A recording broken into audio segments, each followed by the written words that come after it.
Today, we end the horror. Today, we solve FNAF.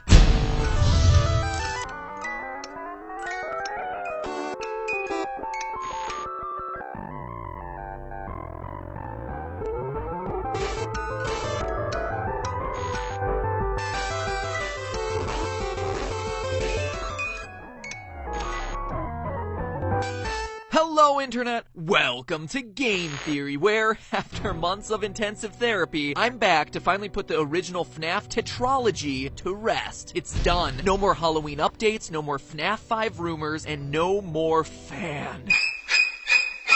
Suck on that, you multi-bladed propeller of air. So shortly after my last Freddy theory, I arranged a live stream with some fellow FNAFers to close the book on the series. And what happened was something that none of us expected.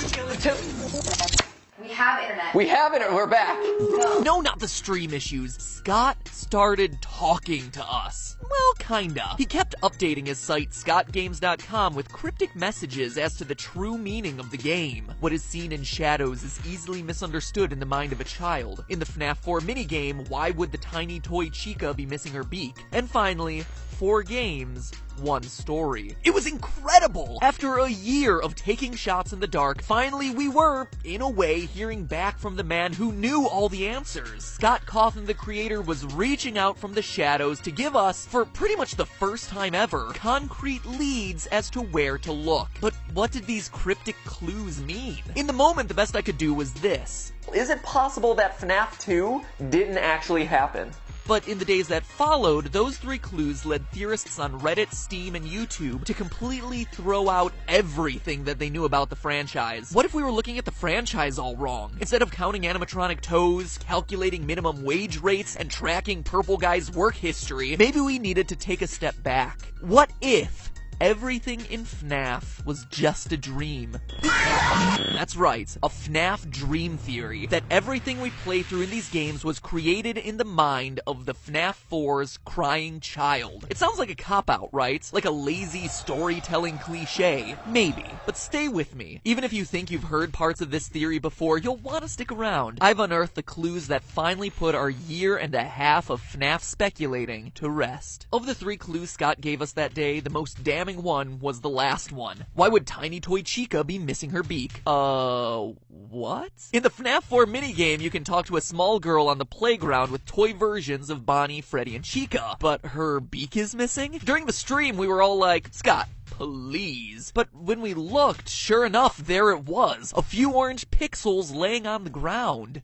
What? Seriously? This was the crucial detail all of us had missed. And yet, for as absurd as it may sound, those 5 pixels changed everything, upending a year worth of theorizing. Because that missing beak directly parallels FNAF 2's new version of Chica, who loses her beak when she goes on the attack. It was something we all had written off as a graphical glitch or a design choice, not as a clue to the meaning of the entire series. And yet, here it was from the creator's mouth. And that is when it started to click. FNAF 2's shiny new animatronics. What are they called? Toy animatronics. And that's not just a cute name the community came up with, like Freddles. It's right there in the custom night menu. It's canon. That's a strange name for a bunch of robots, right? Unless it's meant to be taken literally, and then they're all just a bunch of oh my god. What if they are toys, and this is all just a dream scenario inspired by these little guys? Well, let's keep going with this toy clue. I mean, obviously, the toy animatronics are shiny, plastic-looking fake, just like a small plastic action figure would be. But it explains a bigger question about FNAF 2, the look and design of Mangle. I mean, seriously, the story we're told to believe in this game is pretty absurd. That kids just rip it apart and put it back together again? And so the employees just leave it as a mangled collection of parts for small children to play with. What parent would ever be comfortable letting little Timmy touch that thing? Oh, and here's a cute thing for you to play with.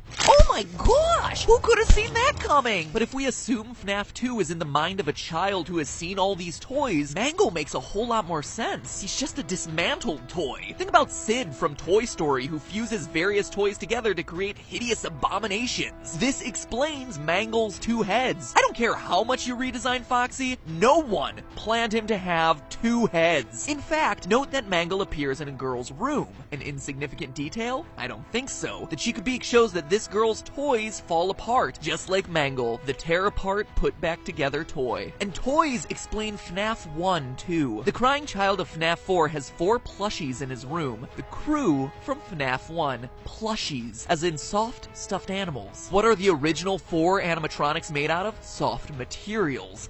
Fur and fabric, not plastic like the toys. So much so that the one thing that we hear about them throughout the series is that these old animatronics collect odors and never get washed, just like an overused and overloved stuffed animal. But the parallels don't stop there. Why is Foxy out of order in FNAF 1? Well, the plushie he's based on is missing its head. How about Foxy's jump scare popping in abruptly from behind a wall? It's awfully similar to the way the brother scares the crying child throughout FNAF 4. In his Foxy mask, no less. And how's Golden Freddy fit into this? Well, in the hidden FNAF 4 Easter egg, we see on the TV that the show Fredbear and Friends features the Golden Fredbear alongside the core 4 of Foxy, Freddy, Bonnie, and Chica. That's your cast from the first game. The dream of FNAF 1 was inspired by this show and the plushies, hence it not containing any of the other animatronics. Even the fact that the child doesn't have a Golden Freddy plush, and that instead he has his imaginary friend, psychic friend Fredbear, who appears and disappears at will, directly references Golden Freddy's ghostly behavior in FNAF 1 and 2. In fact, every game, design detail, and animatronic can be explained under this theory. The recurring elements of the phone and the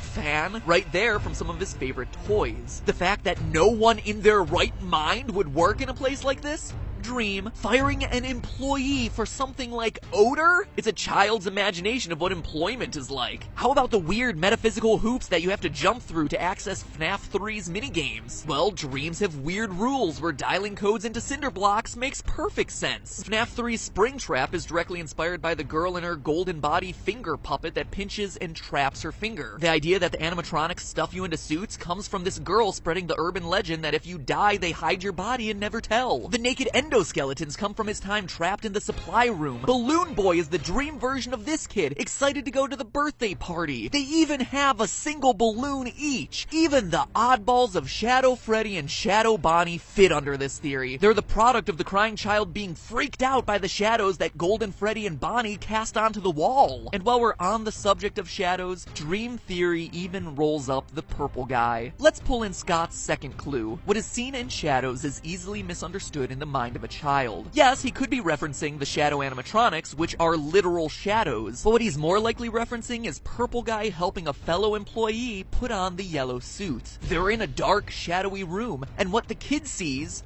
or what he thinks he sees, is someone getting violently stuffed into a suit when it's just a mascot putting on its head. Think about how traumatic it'd be if you were a kid and you were at Disneyland and then saw Mickey Mouse suddenly take off its head. It would blow your mind. But we all know that there's no murder happening. It's just employees going about the daily grind. In fact, that's why Purple Guy is purple. In the Atari-style games, shadows are represented not with black, but with purple, as indicated by the shadows cast by the animatronics on stage. That's why Shadow Freddy, Shadow Bonnie, and even the innocent employee in the dark back room, the shadowy purple guy, are such an unusual color. Still skeptical? So was I. Sure, it answers a lot and smooths out the timeline, but there was still one piece of the puzzle that was missing. One thing that was nagging me. It still felt like a convenient explanation, but not an intentional one. Not something that Scott had planned for the series. All I needed was just that one detail that made everything fit together. But then, while writing this script, it finally dawned on me. The nail in the coffin. The one piece of evidence that no one can deny and that, to my knowledge, no one has talked about in the months of theorizing. The detail that convinced me this theory has to be true. Are you ready to have your mind blown? Listen to the sound that you hear at the end of every night of the first 3 games.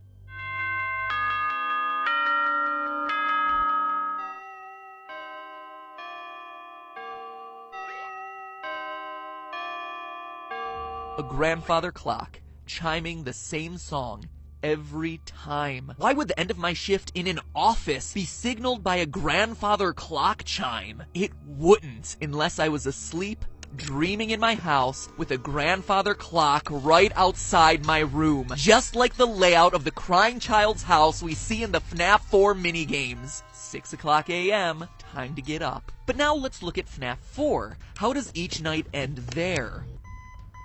A beeping alarm clock. Why? Because we're no longer in the crying child's house. We're in a hospital, trying to recover from being bitten. Hence the pills, IV, and flower Easter eggs. No hospital has a grandfather clock, but they're all equipped with a generic digital alarm clock.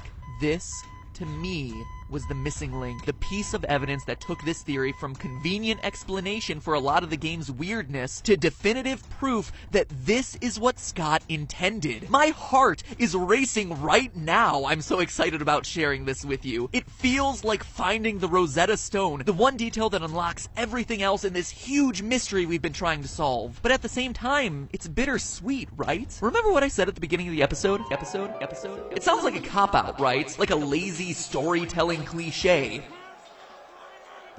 How many of you agreed with that? If you're honest with yourself, I bet a lot of you. You'll notice across my videos I don't cover dream and coma theories very often for exactly that reason. They're too easy, too flexible. Because it's all a dream, weird stuff can be written off, logical errors overlooked simply because it's not actually real. In the theory world, they're OP. They're hard to argue against and can be molded to fit any random collection of details. And for a game like FNAF, where us theorists have spent thousands of hours combing through all the details, making and remaking timelines, bending over backwards to make every last piece of information fit together across the 4 games, it was just a dream reveal invalidates all of that work. It says that none of it really mattered since none of it really happened, and Scott knows this. Let's look at a quote from Scott in his update on Steam regarding the Halloween DLC for FNAF 4. Quote, "The story remains completely hidden. I guess most people assume that I filled the game with random Easter eggs this time. I didn't. What's in the box? It's the pieces put together. But the bigger question is, would the community accept it that way? The fact that the pieces have remained elusive this time strikes me as incredible and special. A fitting conclusion in some ways, and because of that, I've decided that maybe some things are best left forgotten forever." End quote. To me, the key phrase here is, would the community accept it that way? He knows that it's all a dream explanation would fail to live up to our astronomical expectations. It's underwhelming. What about the puppet? What about the oddly specific detail of the paychecks? How about Scott confirming on Steam that my FNAF 2 theory was almost 100% correct? It's this "will the community accept it" quote that makes me think Scott intended the dream theory to be official, but also understands that ever revealing it would be a huge mistake. Hence him keeping it locked in the box. I mean, you can already see it in the comment threads discussing earlier versions of the dream theory. People enraged by the sheer mention of this thing. Heck, you'll probably see it in this comment section. But it doesn't have to be that way. Sure, the nights themselves may be a series of dreams, but the lore contained within those dreams doesn't have to be meaningless. In fact, it's not. Think about it. The urban legends the kids are sharing had to start somewhere. That crying child clearly saw something that made him scared of these restaurants. And then how do the Atari games fit in? Are they just dreams within dreams?